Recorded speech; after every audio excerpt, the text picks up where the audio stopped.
Susan Jones never imagined that the FBI, the symbol of order and justice she had always admired, would be the cause of her torment. As a child, she listened to her father's stories, a veteran police officer who faced crime with pride and determination. These tales planted in Susan the seeds of an ambition that would grow with her into adulthood.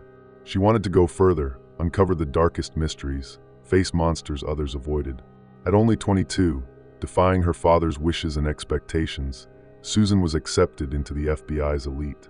It was the fulfillment of a dream, but also the beginning of a journey that would lead her to unimaginable dangers. The entry process was brutal. She was surrounded by men who underestimated her and colleagues who doubted her capabilities. She knew her presence was viewed with suspicion, and that the slightest mistake could be fatal to her career. Yet her resolve was unbreakable.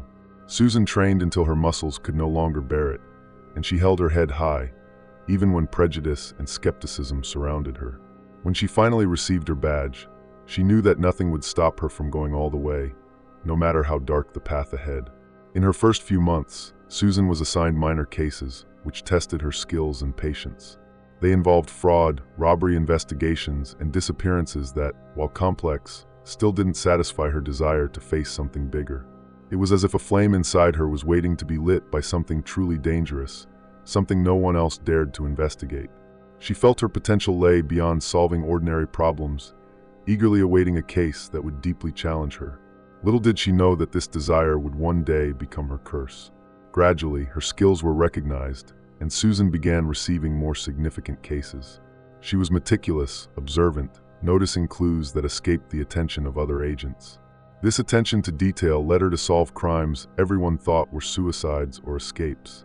Each solved case was a step toward something that felt darker, as if fate was guiding her toward an inevitable confrontation.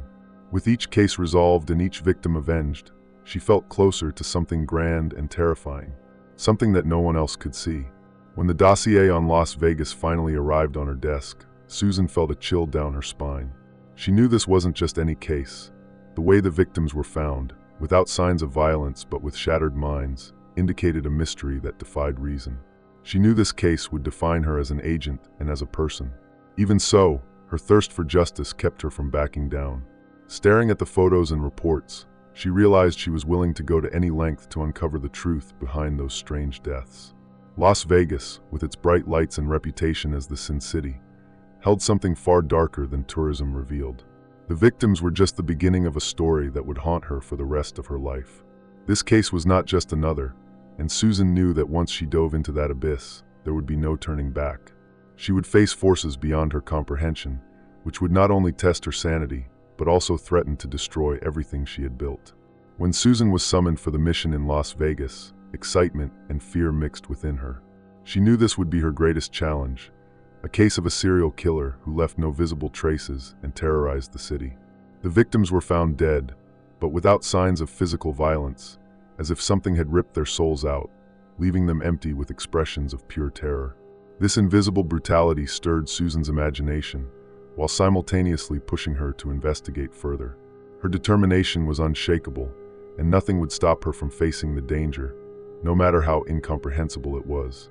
The investigation began with a mystery beyond any logic. The forensic team found nothing in the victims' bodies to explain the cause of death, but noted strange brain damage. Their minds appeared crushed from within, a psychic violence that no one could explain. Susan spent hours studying the reports, analyzing each detail that might give her a clue. If other agents were unnerved by the images, for her, each case was a step closer to the killer. It was a macabre hunt, and Susan was determined to be the best predator. The city of Las Vegas hid secrets beneath its vibrant and colorful facade. For Susan, this city was a minefield of mysteries. With each night of investigation, she realized that the lights and glamour were just a disguise for something much darker.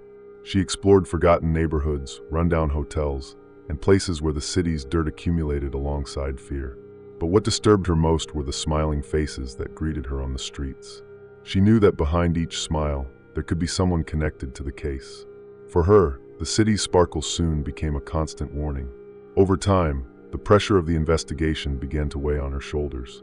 Clues were scarce, and the victims kept appearing, all with the same vacant look in their eyes and brains that seemed to have been destroyed from the inside. She felt the anxiety growing, knowing her career depended on solving this case. Her obsession began to affect her sleep and appetite, but giving up was not an option. She had sworn to solve this case, and this promise to justice guided her, even when logic seemed to abandon her. The crime scene descriptions began to haunt Susan's mind. Each new victim seemed a grim reminder that she was dealing with something that defied human understanding. In the privacy of her hotel room, she reviewed the photos and reports, and her once sharp and precise mind began to waver. Sometimes she wondered if she might end up like one of those victims, dragged into the darkness that now permeated her life. But she quickly dismissed the thought. She was there to win, not to be defeated. However, she couldn't shake the feeling of helplessness. Each new lead led nowhere, and every potential suspect vanished into the smoke of fruitless investigations. She felt surrounded, as if something was preventing her from seeing the whole picture. She knew she was getting close to something monumental, but also felt that this something was watching her back, ready to annihilate her. And even before this abyss, her determination kept her standing. She needed to solve this mystery, even if it meant confronting a terror she had never imagined. In the midst of the Las Vegas investigation, Susan found herself compelled to seek help from people who knew the city's depths. It was then that Rick Davis, a powerful businessman, stepped forward to assist her. Rick had a calm and controlled demeanor, offering resources and contacts she would never have access to on her own. Although reluctant to trust him, Susan realized that Rick could open doors she didn't even know existed. It was a dangerous alliance, but essential to advance the investigation. Las Vegas had layers that Susan would never be able to reach on her own. David Harris, a former police officer, also joined the mix. Now a private detective, David knew Las Vegas's streets like the back of his hand. He represented a practical and no-nonsense perspective on the city, and Susan felt she could trust his experience. Together, they formed an unlikely but efficient team, alternating between Rick's high-level contacts and David's streetwise approach. For the first time, Susan felt that she might unravel the mystery that haunted her. Her fear began to be replaced by renewed confidence. As the investigation progressed, Rick and David became central figures in Susan's work. With Rick's help, she began to explore Las Vegas's underworld, places and people that fascinated and scared her in equal measure. Meanwhile, David led her through back alleys and bars where the city revealed its most brutal side. They formed a strange trio, but Susan knew that, without the two of them, she couldn't confront the killer. However, as useful as they were, she couldn't shake the feeling that there was something unspoken between them. With time, Susan's trust in them began to strengthen. Rick and David seemed always ready to help her, each in his area of expertise. Rick facilitated her interviews with important figures, and David protected her on the streets. But even so, Susan knew she couldn't let her guard down. In a city full of betrayals, it was easy to get lost amidst dangerous alliances.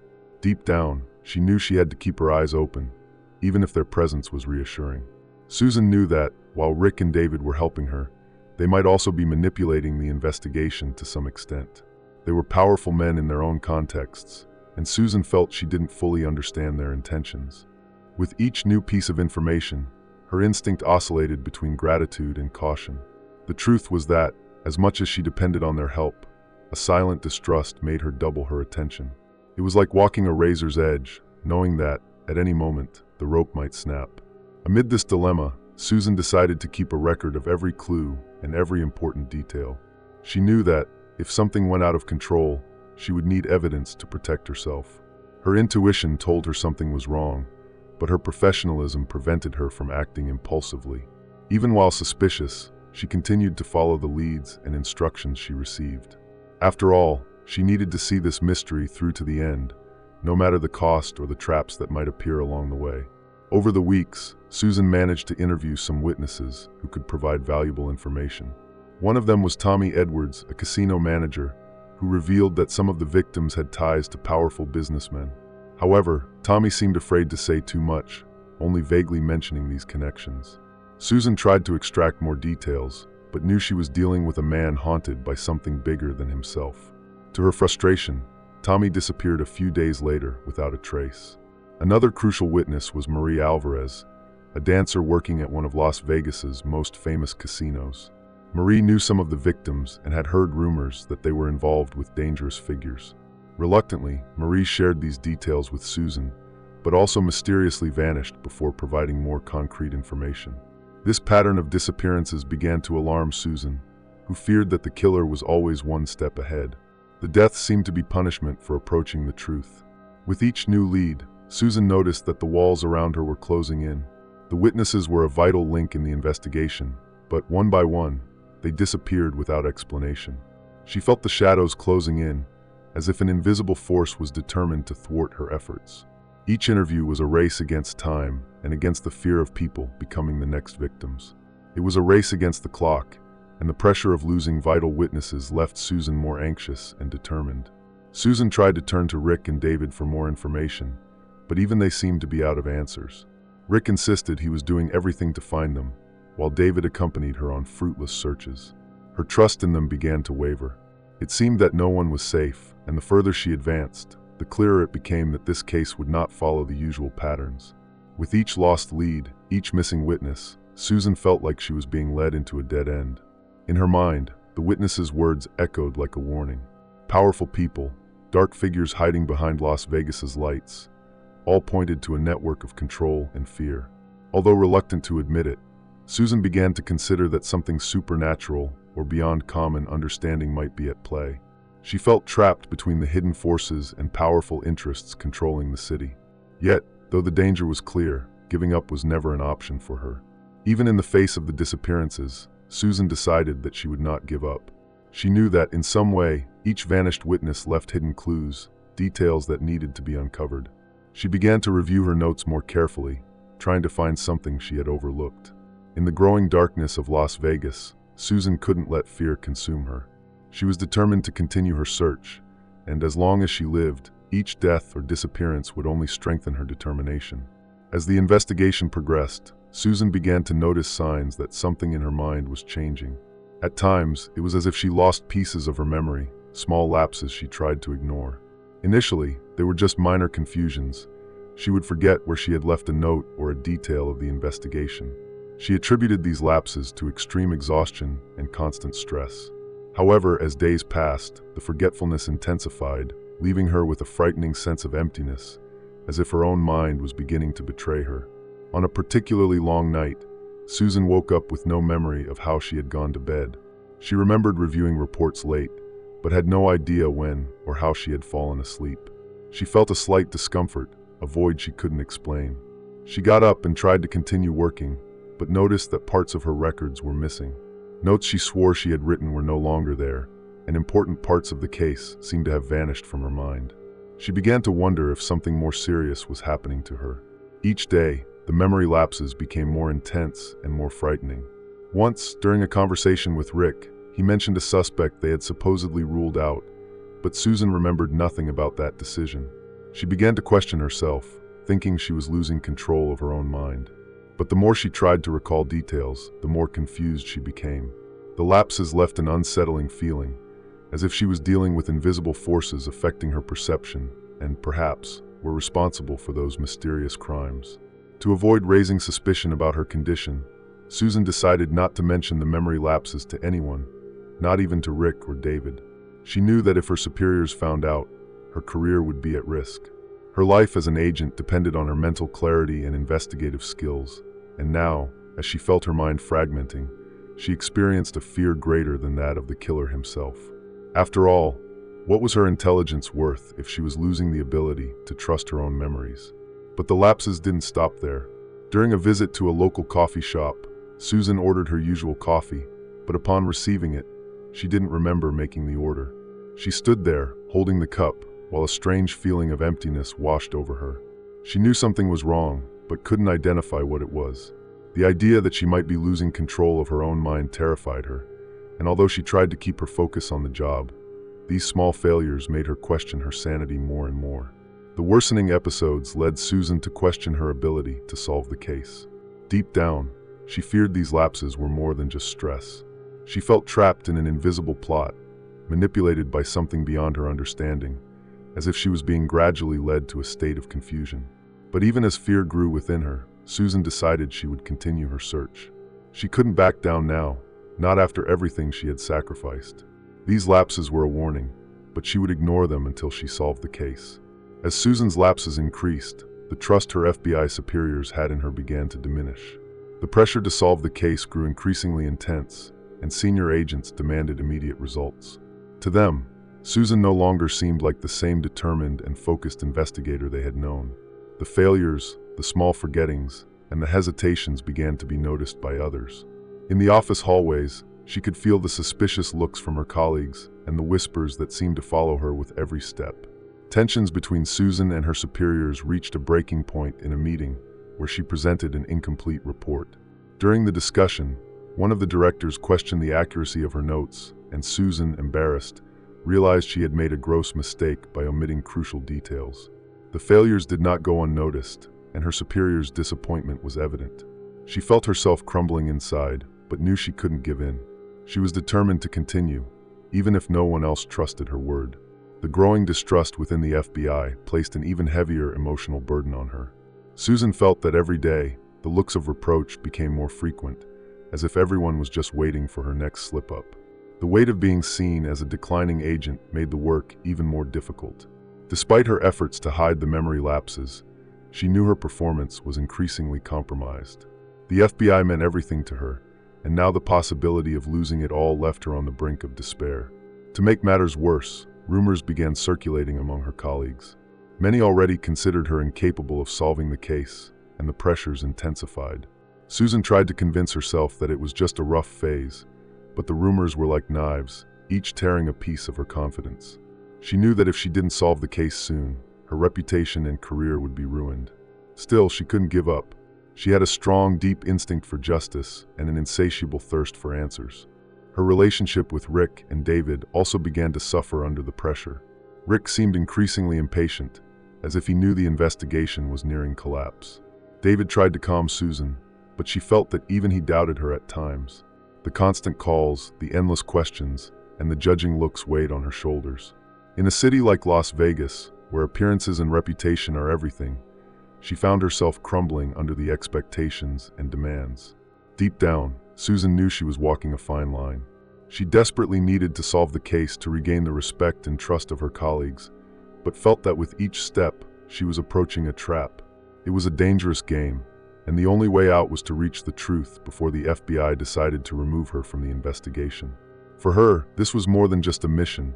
It was a matter of honor and survival. After weeks without new leads, Susan finally found a witness who claimed to have information about the case. Charlie, a clearly shaken man who said he had seen the killer. She and David arranged to meet him at a nightclub on the outskirts of Las Vegas. Charlie was nervous, visibly distressed, glancing around as if he was being followed. When he began to speak, his words were vague, but the fear was palpable. He claimed that something was watching his every move, an invisible but real presence. As she tried to extract more information, Susan noticed that Charlie was becoming increasingly agitated. In his confused speech, he mentioned seeing figures and shadows pursuing him, as if the very surroundings were trying to suffocate his revelations. When she questioned him about what he really knew, Charlie fell silent, as if afraid that saying anything would put him in danger. For a moment, his expression seemed glazed, distant, and panic grew on his face. Something was consuming him from the inside out, as if he was fighting an internal battle he couldn't win. Suddenly, Charlie lost the ability to speak and collapsed to the floor, lifeless. Susan and David tried to help him, but everything happened too quickly, and the feeling of helplessness was overwhelming. The tension in the room was suffocating, and Susan couldn't shake the thought that fear itself had consumed Charlie. There was something terrifying about that scene, something that made her mind revolt against logic and training. She tried to maintain composure, but it was impossible to ignore the feeling that they were dealing with forces greater than she had imagined. The event was a blow to Susan, who felt the loss of a crucial lead. The frustration ate away at her, as Charlie seemed to know much more than he had said, and now, everything he could reveal was lost. She felt betrayed by the investigation itself, as if something was toying with her, hiding the answers each time she tried to reach them. The scene with Charlie was a turning point, and Susan knew she was facing a case that defied everything she had learned about logic and reason. With the mystery growing even more complex, Susan found it increasingly difficult to distance herself from the impact of that night. The deep silence that followed Charlie's desperation echoed in her mind, and she couldn't forget the fear on his face. Clues became harder to come by, and questions piled up in her mind. Each attempt to solve the case seemed to draw her deeper into a dark riddle, something that the city of Las Vegas seemed determined to protect at all costs. Charlie had been a vital piece of her investigation, and his sudden death only heightened Susan's sense of vulnerability. The case was transforming her into someone she barely recognized, someone constantly on alert and with a growing doubt about what she was truly up against. She knew that continuing was risky, but there was no turning back. She had to solve the case, even if it meant facing the unknown and confronting the darkest secrets the city hid. Sometime after Charlie's death, Susan had a tense conversation with Rick Davis, the businessman who had been helping her on the case. During the conversation, Rick said something that left Susan paralyzed. Details he mentioned about Charlie's last night were information he could never have known. This comment immediately made her suspicious because it was impossible for Rick to know such specific details without being directly involved. Something within Susan broke. She felt that she had been manipulated all along. Rick continued speaking casually, but Susan began to analyze every word, every gesture. While he casually commented on the case, she tried to process what she had just realized. All the clues Rick had given her, all the places he had suggested for investigation, and even some of the people who had disappeared, could have been part of a macabre game of manipulation. The revelation was overwhelming. Rick was not just a simple collaborator. He was an essential part of the mystery. The discovery shook Susan deeply, but she knew she needed to remain calm to avoid giving away her suspicions. If Rick was truly involved, any suspicion on her part could be dangerous. So she continued the conversation, pretending normalcy while her mind raced, searching for a way out. She knew that any wrong move could be fatal to the case, and to her. Every word she said was weighed and calculated, while Rick maintained his mask of cordiality. In the following days, Susan began piecing things together, reviewing all the information Rick had given her from the beginning. She now saw how he had led her down dead ends, as if he knew exactly where and when to act. The outrage grew inside her, as every lost lead, every mistake in the investigation, seemed to have been part of a larger plan. The revelation made her question everything around her, including her own sanity and judgment. David's presence also began to raise suspicions. It was hard to believe he knew nothing, being so close to Rick. Susan, however, didn't want to jump to conclusions. She still needed to understand the full extent of Rick's influence on the case and how David fit into it all. She knew that if both were indeed involved, she would need to find a way to protect herself before accusing them. She had no way of confronting them directly, but was determined to expose the truth. Rick's betrayal was a devastating blow, and Susan felt more isolated than ever. The man she had trusted to help her was now the very representation of the shadow haunting her investigation. She decided then that she would continue investigating on her own, without informing Rick of each step. She needed to find definitive proof and, above all, ensure that they didn't realize they were being investigated. It was a silent battle, but Susan was prepared to fight it to the end. After days of growing distrust, Susan confronted David. She knew he was close to Rick and decided to confront him about his loyalty. She expected to hear an explanation, but David's expression revealed everything. The betrayal was there, raw and clear, like an invisible punch that left her speechless. Realizing her disappointment, he tried to justify himself, but Susan couldn't absorb the words. Everything she had believed about him crumbled, transforming her only hope for support into a bitter disillusionment. David vaguely revealed that he and Rick were involved in a plot larger than she could understand. He tried to convince her that everything was just how the game worked in Las Vegas. To him, Rick's power and influence were inevitable and almost natural in the city. The justification ignited a latent rage in Susan, who felt she had been used from the beginning. David, whom she had considered an ally, was now complicit in a network of lies. The revelation profoundly shook her confidence in herself and her judgment. She questioned how she hadn't seen it before, how she had blindly trusted two people who turned out to be masters of manipulation. She felt small, lost in a game of power far beyond what she had imagined. However, the discovery of the betrayal also gave her renewed determination. Now, she knew exactly who was on the other side, and in a way, this strengthened her. As the conversation unfolded, Susan realized that David was irremediably committed to Rick. The loyalty between the two was undeniable, and she understood that any attempt to persuade him to switch sides would be futile. The sense of isolation was oppressive, but it also motivated her to act on her own.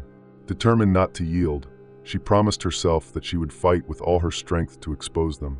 This was now a personal mission, one she would fulfill at any cost.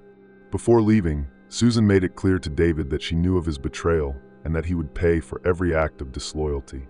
Her coldness in saying this seemed to frighten him, but he maintained his composure, warning her not to get into bigger trouble. His words echoed as a final blow, a warning she decided to ignore. Susan left the confrontation more determined than ever, carrying the certainty that she was alone but committed to exposing every detail of that conspiracy.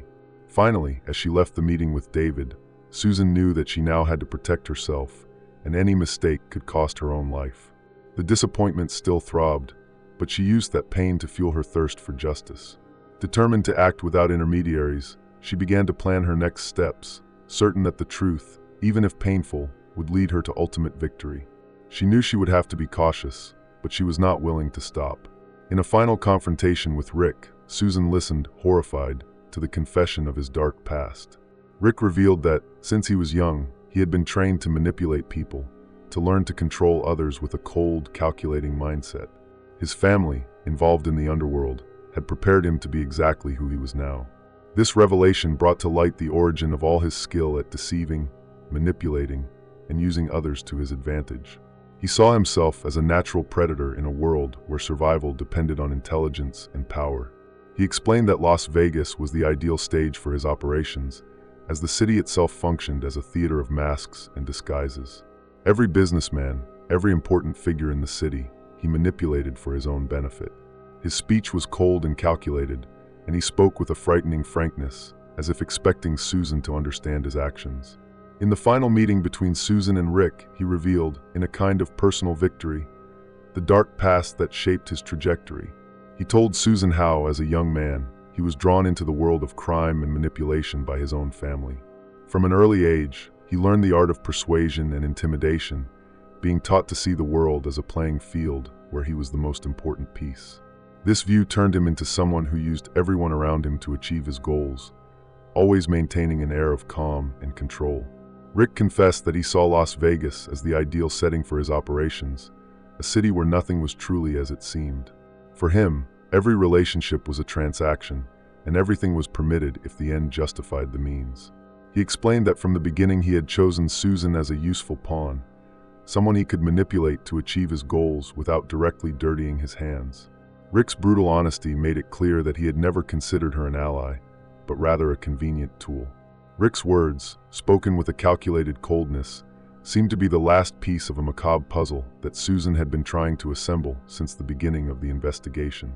He didn't care about the lives lost or the devastation he caused. For him, it was all part of a bigger game, in which he believed himself above any judgment.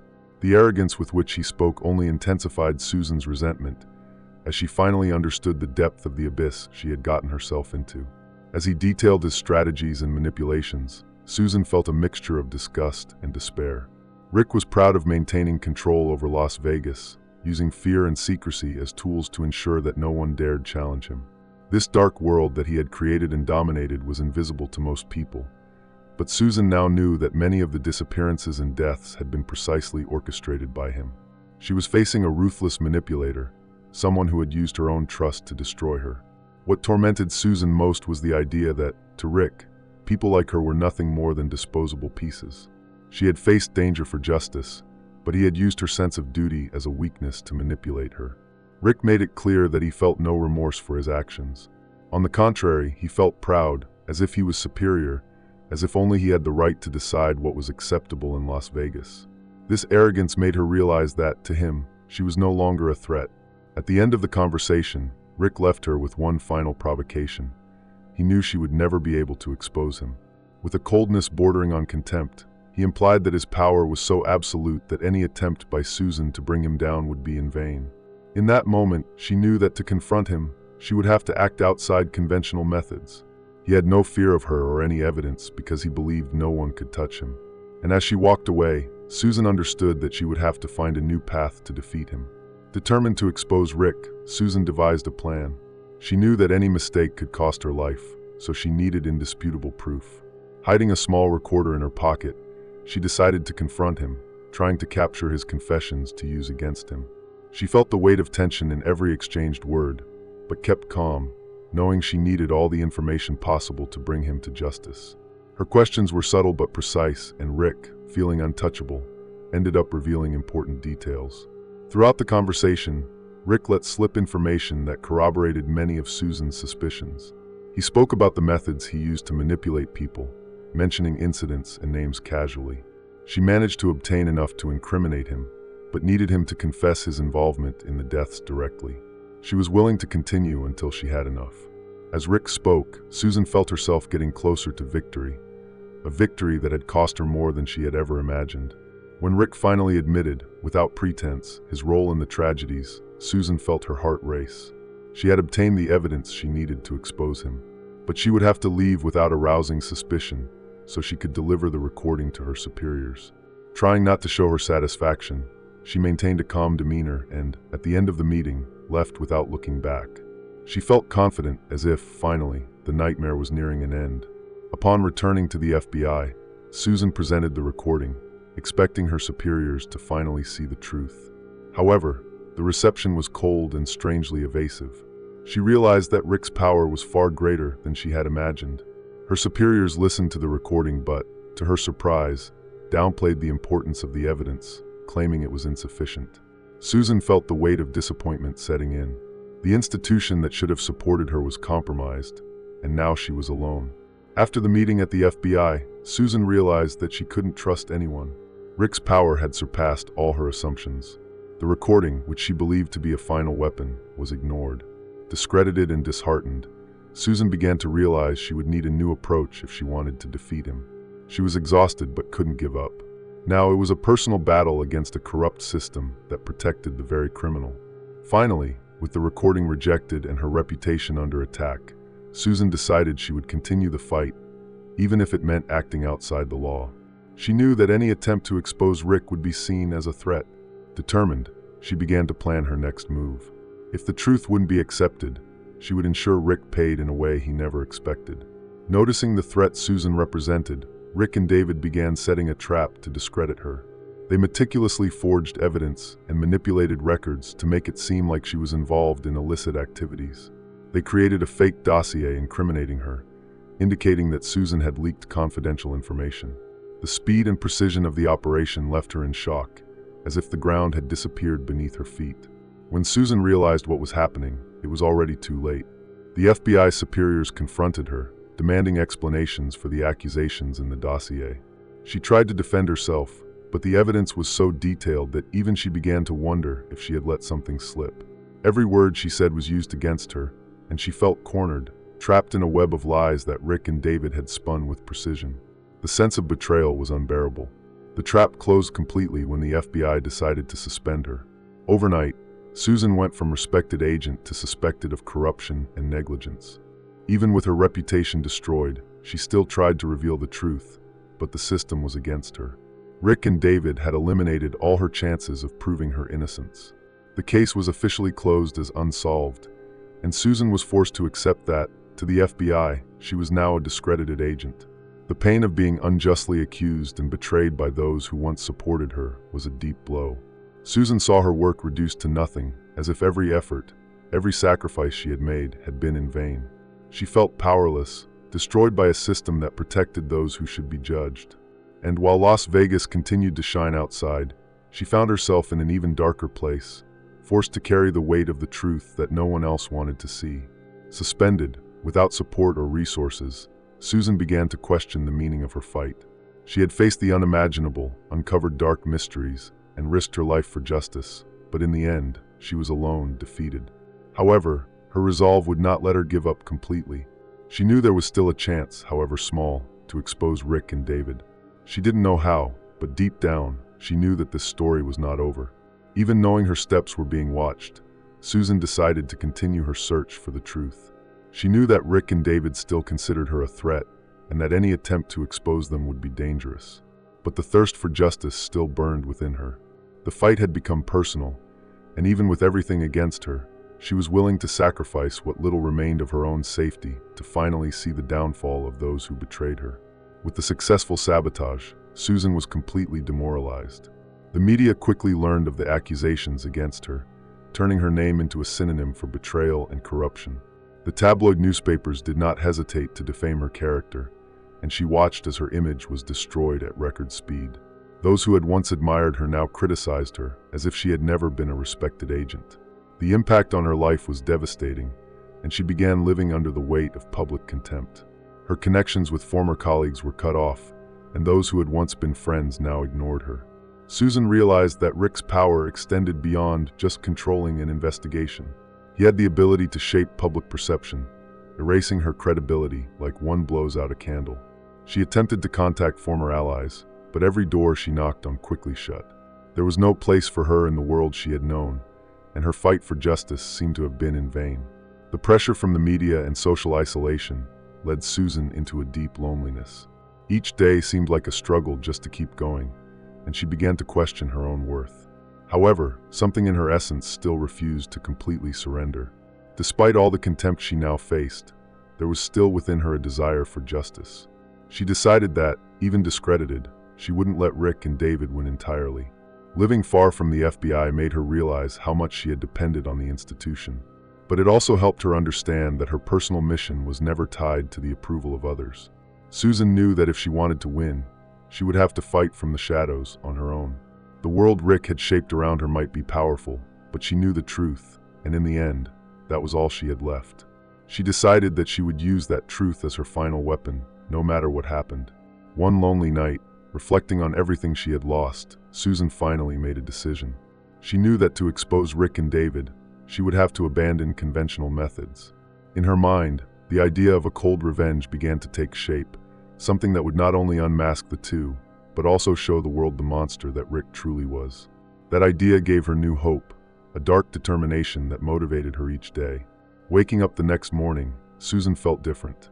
She was determined to continue her mission, but now without the restrictions that had previously limited her. Her downfall had freed her desire for justice in a way she didn't fully understand. She was willing to pay any price to ensure that Rick and David would be exposed. Even if she had to go to the edges of the city and beyond, she would not give up. Susan began living in cheap motels, always close to Las Vegas but distant from the world she knew. On lonely nights, she looked at the city lights and felt a mix of hatred and longing. She knew that Las Vegas, with its false sparkle, had been the stage of her rise and fall. Now, however, there were only shadows around her and a cold determination. She thought of the lives lost and the evil Rick had caused with impunity. The memories of her career haunted her.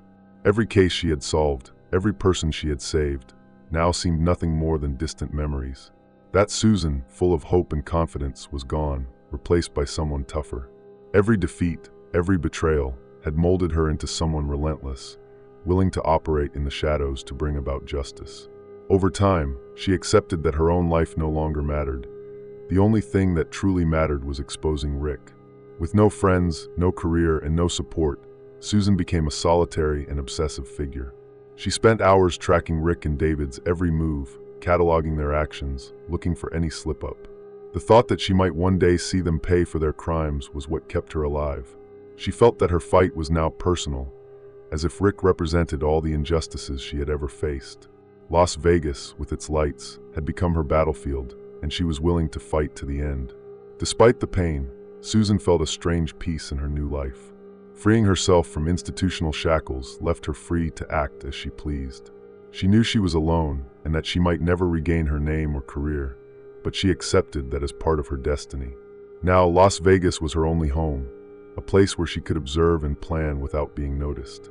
She knew that sooner or later, Rick would slip up, and when that happened, she would be there to catch him. Finally, as she reflected on what she had lost, Susan realized that she did not entirely regret it. Despite all the betrayals, she still possessed what she valued most, her integrity and her will to fight. She knew that even if it meant losing everything, she would not give up. Rick was not untouchable, and she would use every ounce of energy to prove it to the world. Susan's fight was no longer a matter of justice. It was a matter of honor and revenge. As she faced Las Vegas's lights one last time that night, Susan made a promise to herself. She vowed that as long as she had strength, she would fight to expose the evil that Rick embodied. She knew that this struggle might consume her, but to her, it no longer mattered. The truth was her weapon, and with the city as her battlefield, she was ready to start over, even if it meant continuing alone in the darkness.